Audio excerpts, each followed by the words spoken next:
This is clearly, in my mind, I think in the mind of everyone in this room, probably one of the most important days for world peace in 50 years. And that's not an exaggeration. Only 50? Maybe 100. An amazing period of time, like I think nobody's seen before. And we had tremendous stop, as you know, in Israel, and now we're in a country where a friend of mine is a very powerful leader, and my friend is right here, the president, also the general, you know. Sometimes I call him, usually I call him the general because he's both, and he's good at both. And they've done a fantastic job, and they have very little crime, you know, because they don't play games, that's why. They don't play games like we do in the United States with governors that have no idea what they're doing. But they don't have crime. I ask about crime and they almost don't even know what I'm talking about. So it's a great tribute to this man. He's done a fantastic job in bringing this country together, and the United States is with him all the way. Thank you. Okay, all the way, and it's an honor to be with you. Sir, what will Egypt's role play in the peace process here?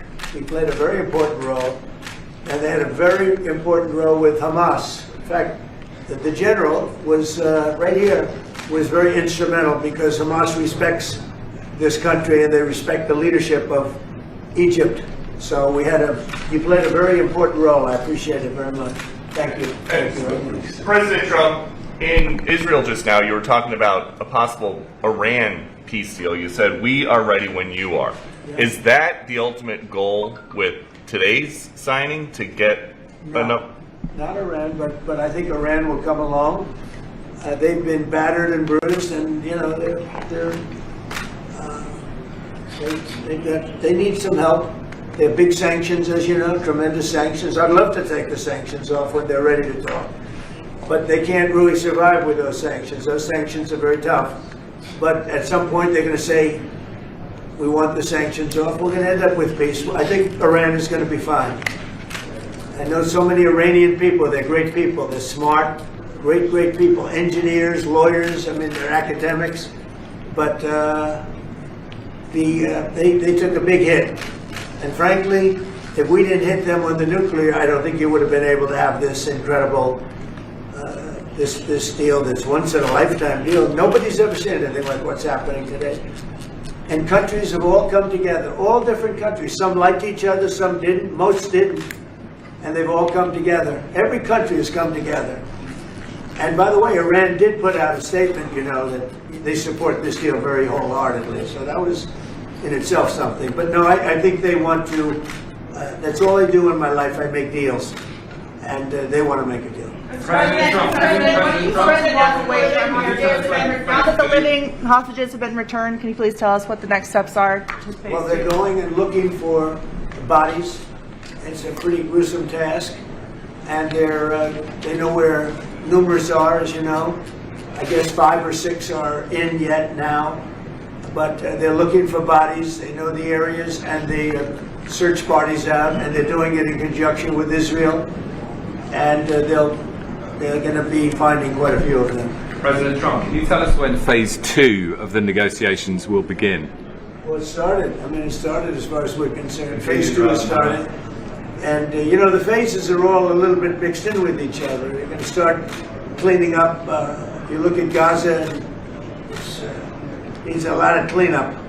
That's why when I talked in my speech, I talked about the debris. I used the word debris. That's debris times 10. So, but they're going to really do a job. They have a lot of power. In another room, you have the wealthiest, some of the wealthiest nations in the world. All leaders, the big leaders are here, the emirs and the kings and everybody, and it's a very interesting group. I guess we have like 35 countries, and that's only because they were the 35 that we invited. Everybody that we invited came. So there's a lot of respect. And I think you'll see some tremendous progress, both in the Middle East. This country is doing very well. It has good leadership. It's about leadership. And it's really nice when you say, how is your crime situation? And they don't even know what you're talking about. What do you mean crime? We don't have crime. Because if he has crime, he puts it out very quickly. Some people think that's not nice, but I think it's great. because people don't want to be mugged and smashed, and they don't want to be stupid people. They have a place that is doing very well. We're very proud of it because we knew each other from the beginning. The first time I met, it was in a hotel, and I was going to meet him, and then Hillary Clinton was following me. Remember Hillary Clinton? And he liked me so much, he never even got to see Hillary. He saw her for about 2 seconds. But he didn't really want to waste a lot of time. He knew what was going to happen. But that was the first time we met, and we had a very good chemistry together. And it continues till today. So I want to thank you all very much. I appreciate the way you covered this really momentous, I've never seen anything like it. The level of love, the level of respect for what it is, and it's, you know, it's peace in the Middle East, and everybody said it's not possible to do, and it's going to happen, and it is happening as before your very eyes, and that's why it's become so fascinating. Marco, do you have anything to say?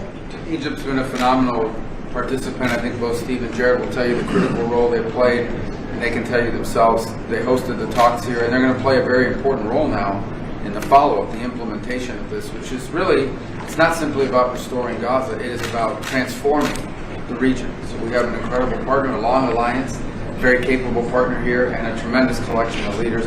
This is clearly, in my mind, I think in the mind of everyone in this room, probably one of the most important days for world peace in 50 years. And that's not an exaggeration.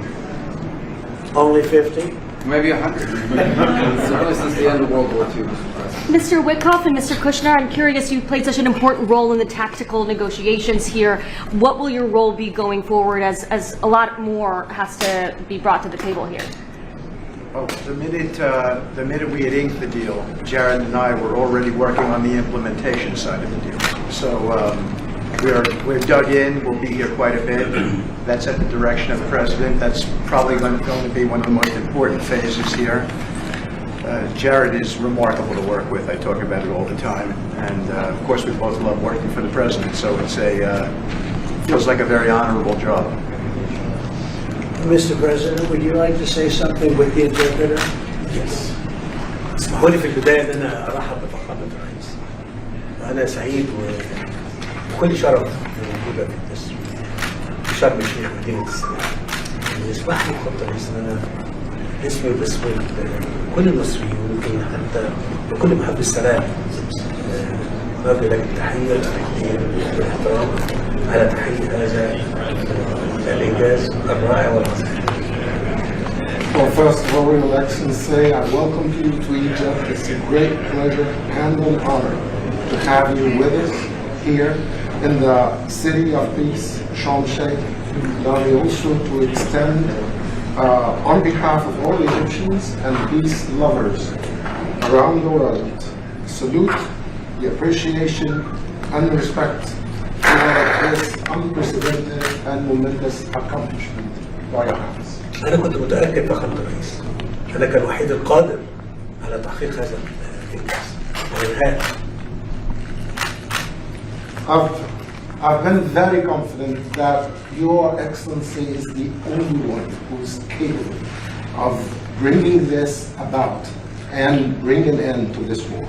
وأنا في خلال اتصالي بفخامة الرئيس ذكرت له ذلك بدقة. قلت لفخامة الرئيس أنت وحدك القادر على تحقيق السلام في منطقتنا. I even said that very precisely during my communication with Your Excellency, that you are the only one who is able to bring about peace and to achieve peace in this part. بشكرك فخامة الرئيس. I thank you, Mr. President. ولكن عايزين نستكمل نثبت إطلاق النار ونطلق السراح كل الرهائن وحتى يعني للأسف الجثث المتبقية في أسرع وقت عشان تسلم إلى ذويهم في إسرائيل ثم إدخال المساعدات ونستكمل باقي المراحل.